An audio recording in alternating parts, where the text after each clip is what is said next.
Buenos días, audiencia. Me dispongo a grabar el podcast correspondiente al programa del lunes pasado.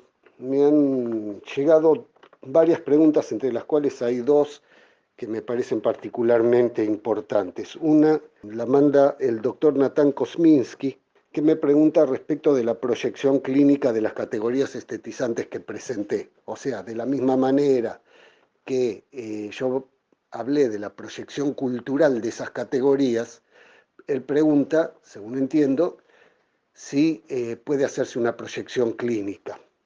Por otro lado, la profesora Erna Grünwald pregunta respecto de la relación entre mito e historia que hice mientras hablaba con Ivonne. Son dos preguntas muy extensas, yo dudo poder en 30 minutos poder contestar ambas, incluso creo poder hacer un acercamiento solamente a una de ellas y elijo la de la proyección clínica de las categorías estetizantes que presenté. Sí, efectivamente se puede hacer una proyección y yo la utilizo. De hecho, tanto en la clínica como en las explicaciones teóricas, porque vinculan lo cultural con lo patológico, ¿verdad? O sea, muestran en definitiva en qué medida se puede relacionar ciertos fenómenos patológicos de la clínica con ciertas características culturales predominantes en el medio.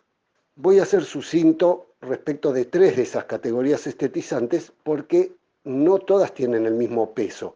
De hecho, la que predomina es la barroca en la cultura, o sea, la predisposición estetizante barroca es la que predomina. Las otras tres, sí, hay grupos de personas que sostienen cada una de ellas, pero no tienen la misma presencia. Entonces, fíjense, si nosotros tomamos en cuenta el etos realista, tal como lo definí en el programa, podríamos decir que la proyección sobre la psicopatología sería, perdón, sobre la psicopatología serían las psicopatías.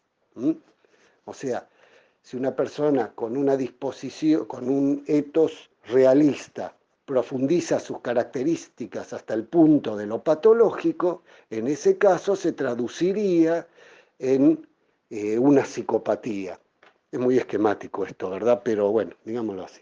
En el caso del etos clásico, bueno, de cajón va la proyección sobre la melancolía, Duelo y Melancolía de Freud, la obra Duelo y Melancolía de Freud, pues traduce muy agudamente todo lo que se puede observar en el campo del etos clásico cuando sus características se profundizan y adquieren connotaciones patológicas. Bien, en el caso del etos romántico, bueno, la proyección es sobre las neurosis. Alguien me decía una vez, es la histeria. No, sí, también la neurosis obsesiva y las fobias pueden leerse como una proyección sobre el campo psicopatológico de este etos.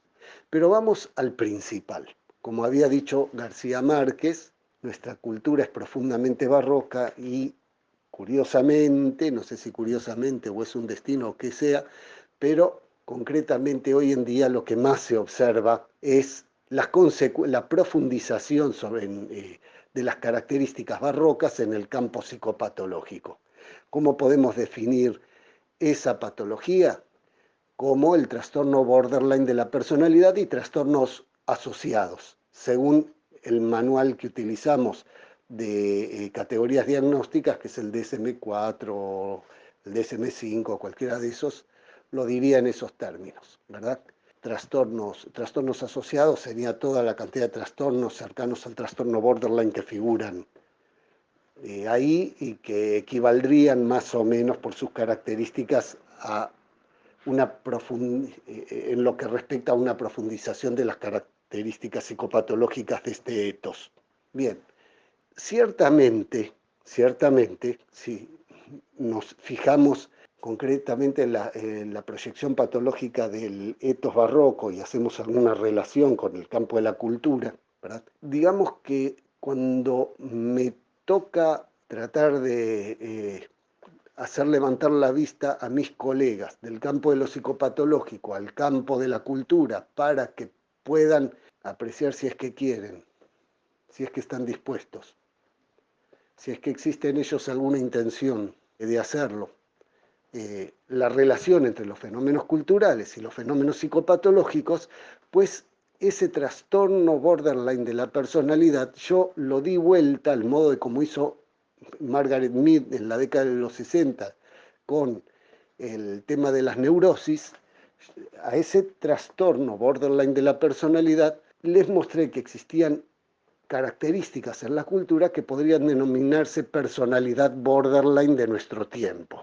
Entonces, esa personalidad, esa adaptación que cada uno de nosotros hace a las condiciones del asedio cultural en que vivimos, ¿verdad? Cuando se profundizan, se observan en la clínica psiquiátrica como trastorno borderline de la personalidad y trastornos asociados. Ahora bien, ¿de qué se trata esta personalidad borderline de nuestro tiempo? Bueno, son características generales, no necesariamente patológicas, que traducen, yo ya lo he hablado esto en Humo y Espejo, que traducen la adaptación de la personalidad a esas condiciones de asedio en que se viven. Entonces, ¿cuáles son esas características generales?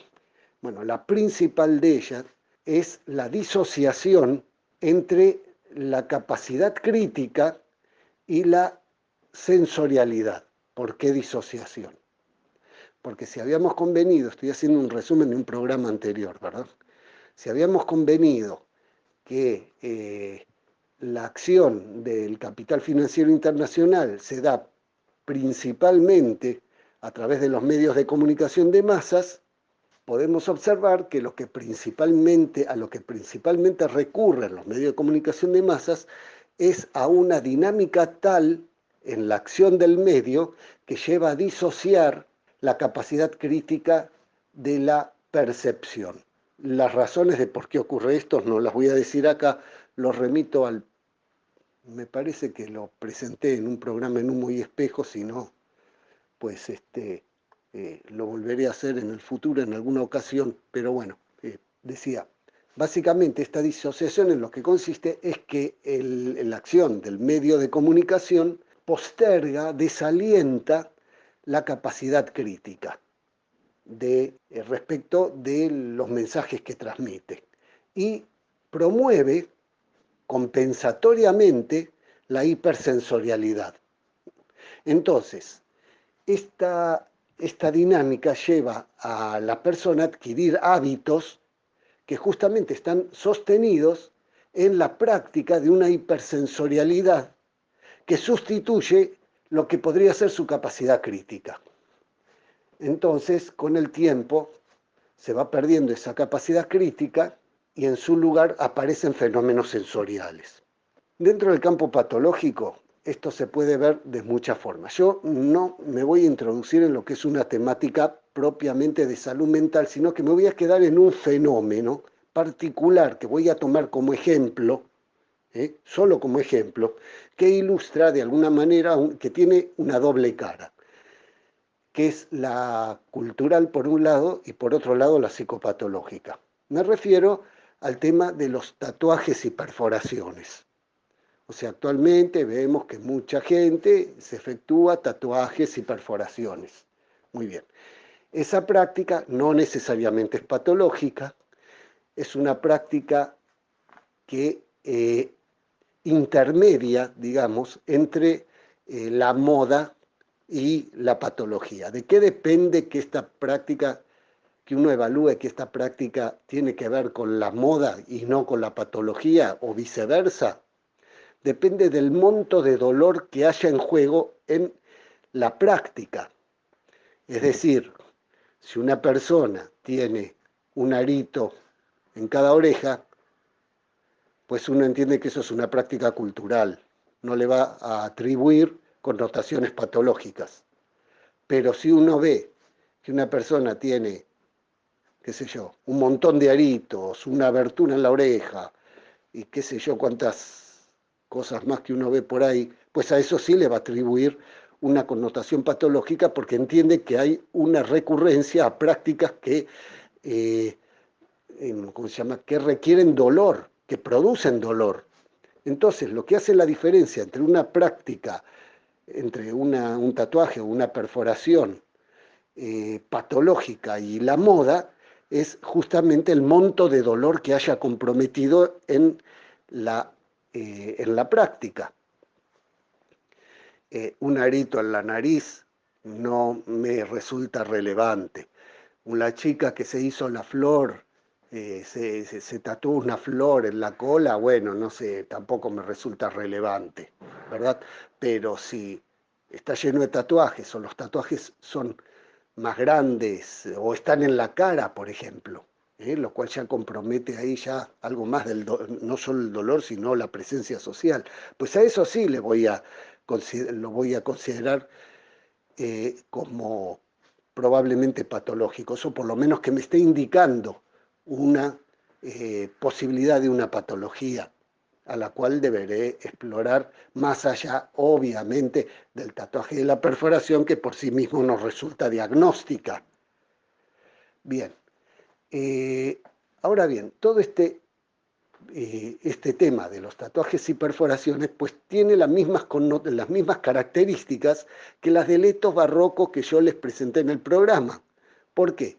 Porque son prácticas que aparecen como eh, núcleos independientes unos de otros, es decir, empiezan por diferentes lugares del cuerpo, uno se hace uno en un lugar, después se lo hacen en el otro, tienen, ¿cómo se llama?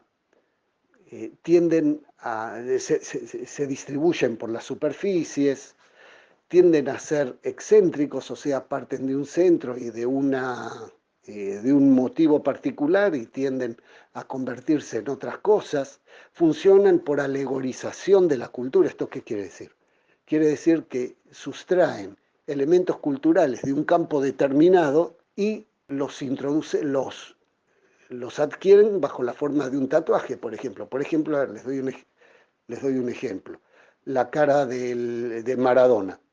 Bueno, Maradona era un futbolista, pertenecía al campo del fútbol. Si vos valorás a Maradona, pues ponete a jugar al fútbol a ver si te entrenás y sos tan bueno como él. No obtengas la carita y te la tatúes en el cuerpo. ¿Por qué? Porque admiro a Maradona. ¿Mm? Eso es una alegorización. Saco de contexto un elemento y lo introduzco en un contexto diferente en el que adquiere una significación absolutamente distinta al contexto original. Bueno, eso es destruir el contexto original y hacerlo significar otra cosa. Dijimos que el barroco justamente es iconoclasta, o sea, destruye los símbolos. Bueno, esto es un ejemplo de eso. Bien, ahora, ¿qué es lo que nos está mostrando? Dijimos que vamos para el lado psicopatológico. ¿Qué es lo que nos está mostrando este tipo de prácticas? ¿De qué nos sirve como evaluación psicopatológica? Lo que estamos evaluando con un tatuaje, con una perforación, es el hecho de que esa persona recurrió a una práctica sensorial por algún motivo. Ahora, si recurrió a una práctica sensorial dolorosa, se entiende, ¿verdad? ¿Por qué requirió una práctica dolorosa? ¿Por qué requiere compulsivamente, en el caso de que se trate de una compulsión, recurrir periódicamente a prácticas dolorosas? ¿Por qué lo hace? Pues lo hace evidentemente porque con el fenómeno sensorial sustituye la incapacidad que tiene para elaborar ciertos problemas, ciertos deseos, ciertos conflictos, qué sé yo. O sea, hay algo que no puede elaborar, en lugar de eso, lleva a cabo una práctica sensorial. ¿Esta sería la única? No, obviamente que no sería la única. Podría, por ejemplo, fumarse un porro, o drogarse de otras maneras, qué sé yo, o tener sexo, o comerse una torta. ¿Me explico? O sea, recurrir a alguna fuente de sensorialidad que le produzca sensaciones, y suplir con eso la falencia, la incapacidad para elaborar lo que le aqueja. Bien, en este caso estamos viendo el tema tatuajes y perforaciones. Entonces, digamos, recurre a hacerse un tatuaje o una perforación. O en grado más patológico aún, como suele pasar en la práctica, ¿verdad? Ay, me peleé con mi novio, entonces me corté las muñecas. Bueno, no puede elaborar la relación con el novio o la novia, según, y opta por una práctica sensorial. No era su intención matarse, solamente se cortó las muñecas para sentir, para obtener una sensación donde debió haber reflexionado, elaborado el problema, tratado de ver a ver qué pasó en la relación y qué fue lo que no le permitió sostenerla. En lugar de hacer eso, lo que hace es recurre a una práctica sensorial. Estamos hablando de cortarse las muñecas, pero también puede recurrir a un tatuaje o una perforación. Recuerdo el caso de una chica también que se ponía aros, que fracasaba en sus relaciones con los novios. Lo que hacía era ponerse aros en los pezones cada vez que fracasaba en una relación. Bueno, eso era clarito. En lugar de elaborar qué le pasaba, pues no sé, se ponía los aros en los pezones y se seguirá poniendo aros en los pezones hasta que tenga 80 años, porque obviamente no puede elaborar su tema, su problema. En lugar de eso recurre a una práctica que no le permite superarlo y queda cristalizada en una problemática que nunca evoluciona, o que si evoluciona lo hace para mal, digamos de paso. Bien, entonces lo que podemos observar en el fondo, tanto es decir, que equipara al iconoclasmo barroco con esta condición psicopatológica, es justamente la destrucción de todo símbolo, de toda reflexión o elaboración profunda de la cultura y la permanencia sobre el campo de lo superficial. Habíamos dicho en el programa que siempre la espacialidad de lo barroco son las superficies. Bueno, en este caso estamos hablando de la superficie del cuerpo. Bien, bueno, yo diría que eso es lo básico en cuanto a la proyección sobre, sobre la psicopatología. Queda como solamente una referencia. El tema, obviamente, que es mucho más profundo que esto. Veamos ahora en los minutos que quedan a ver si puedo decir algo de la relación entre el mito y la historia. Miren, cuando un historiador trabaja sobre el campo de los datos. A ver, acá hay una cuestión. Yo lo puse entre la bibliografía del programa pasado a Paul Ricoeur en Tiempo y Narración. Después, cuando terminó el programa, dije, ¿para qué lo puse a Paul Ricoeur, Tiempo y Narración, en la bibliografía? Si de hecho no la usé. Se ve que seguía pensando, y de hecho es así, sigo pensando en el programa anterior donde caí en cuenta de que hoy en día nuestros símbolos patrios se encuentran incautados por el capital financiero internacional y que figuras como la de San Martín hoy por hoy son realmente, están presos de los ingleses y no están a disposición de la construcción de nuestra cultura, ¿verdad? Pero ¿por qué puse tiempo y narración ahí? Porque concretamente en ese tomo 3, Ricard lo que estudia es la relación entre el relato fantástico y el relato histórico. Entonces, una de las distinciones que hace es que el relato fantástico es un relato que permite predicar cualquier cosa de cualquier cosa, ¿verdad?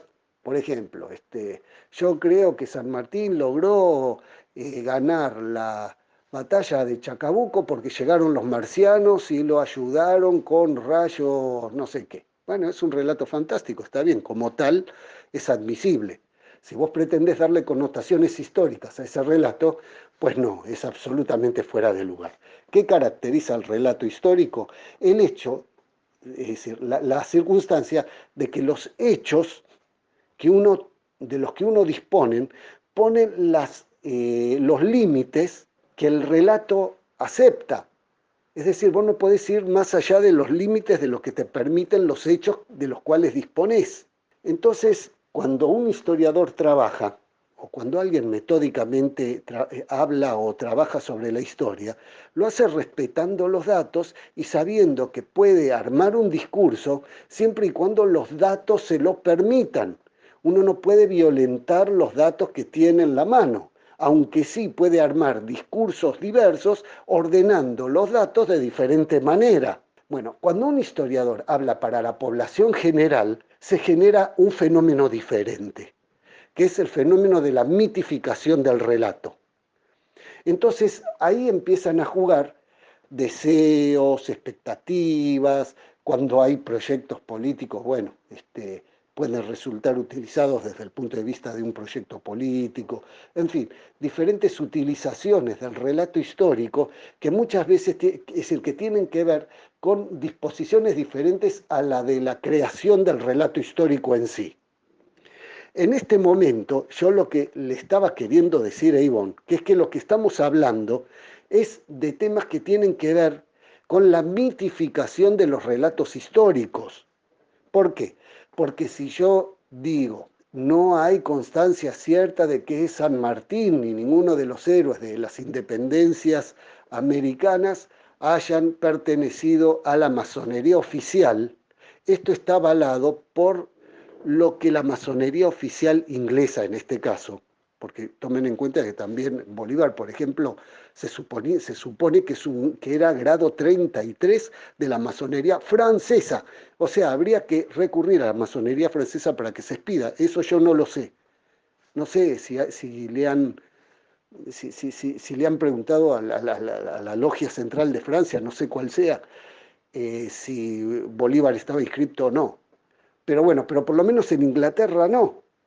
Entonces, si uno, sobre esa base de que el dato, y aparte la explicación que hacen los ingleses, que dicen no pueden hacerse sobre el territorio inglés ninguna logia que no sea hecha por ingleses porque se lo va a considerar invasión del territorio, sostienen en la carta, no a Galazo en este caso, sino a Zulé, al profesor doctor Oscar Zulé, que también preguntó a la misma logia.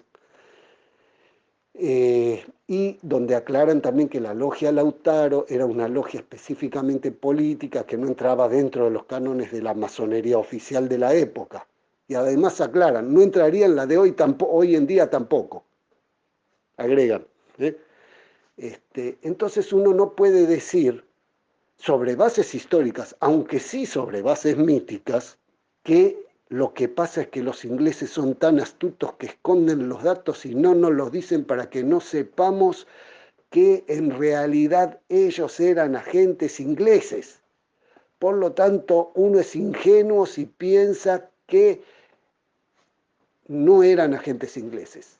No, bueno, esas son suposiciones. Uno lo puede decir, en el campo de la historia puede traducirlo como hipótesis, pero no puede sostenerlo como comprobación, porque entonces sería puro mito. Yo no sé las intenciones del otro si realmente atienden a eso. Hay otros que dicen, no, mirá, si realmente fueran de la masonería, hubiesen pertenecido a la masonería oficial, los ingleses estarían agitando a los cuatro vientos la pertenencia de San Martín, O'Higgins, Bolívar y qué sé yo cuántos más, a la masonería oficial. También es un argumento dentro del orden de las suposiciones, más emparentado con el terreno de lo mítico que con el terreno de lo histórico. Por otro lado, esto quiere decir que el relato respecto de la condición prescindible de San Martín en nuestra historia queda agotada. No, señor, no, señor. El argumento contrario al mío puede sostenerse todavía. Y de hecho cuenta con historiadores, no relatos míticos, Por ejemplo, si uno lee Revolución y Guerra de Tulio Halperin Dongui, se va a encontrar con un relato acerca de nuestra independencia donde San Martín resulta absolutamente prescindible. Creo que en todo el libro no lo menciona más de 5 veces. Ahora, ¿cómo haces para armar un relato de la independencia argentina mencionando en un libro de no sé cuántas páginas tiene, 500 páginas, una cosa así, solamente 5 veces a San Martín? Bueno, Tulio Halperin Dongui lo hizo. O sea, que desde la perspectiva de él pudo organizar los datos de la historia de tal manera de explicar la independencia argentina prescindiendo prácticamente de San Martín. Eso es un argumento por sí mismo, más allá de lo que diga en el libro. Ahora, ¿qué es lo que demuestra? Pues lo que demuestra es justamente lo que después otro historiador vino y llamó la creación de una república de campanario. Perfecto, o sea, ahí les cierra el argumento maravillosamente. Pareciera que en base a esos postulados, sí, nuestra república pertenece a los ingleses desde siempre. Claro, pero uno dice, bueno, pero San Martín existió. ¿Cuál fue el rol que le tocó cumplir? Bueno, ahí empieza otro tipo de relato. Otro tipo de relato donde lo que uno está reclamando es que la independencia Argentina no tuvo que ver solo, Argentina como de cualquier otro país de América Latina, Hispanoamérica, no tuvo que ver con la creación, con la simple creación de repúblicas de campanario como los ingleses pretendían, sino también con gestas trascendentes que pretendían preservar los ideales hispanos y que los hicieron valer en ese mismo acto de independencia donde otros leen intencionalidades puramente inglesas. ¿Mm? Entonces, mi maestro Juan Bardonecci lo decía mucho más fácilmente. Él decía, siempre todas las revoluciones que se hicieron en la Argentina, la etapa institucional la realizó el enemigo. O sea, digamos, la etapa institucional de la Revolución de Independencia la hizo Rivadavia. La etapa institucional de la Revolución que llevó a cabo Rosas, o sea, de la independencia económica, la hizo Urquiza con la Constitución. La institucionalización de la democracia política que aportó Irigoyen la hizo Marcelo T. de Alvear. Y la etapa institucional del peronismo la hizo Menem. ¿Y qué hizo Menem? Y construyó, ante la caída de la implosión del movimiento nacional, transformó al peronismo en un partiducho político. Partiducho, bueno, partido, hablemos bien, en un partido político más del conjunto de la base administrativa del poder mundial. Bien, entonces así queda, hasta acá llego por hoy. Ya sé que esto es muy apretado y muy rápido todo, pero no sé, dependerá de ustedes en el futuro si extiendo las explicaciones estas o no. Muchas gracias, espero que nos veamos en el próximo programa. Hasta pronto.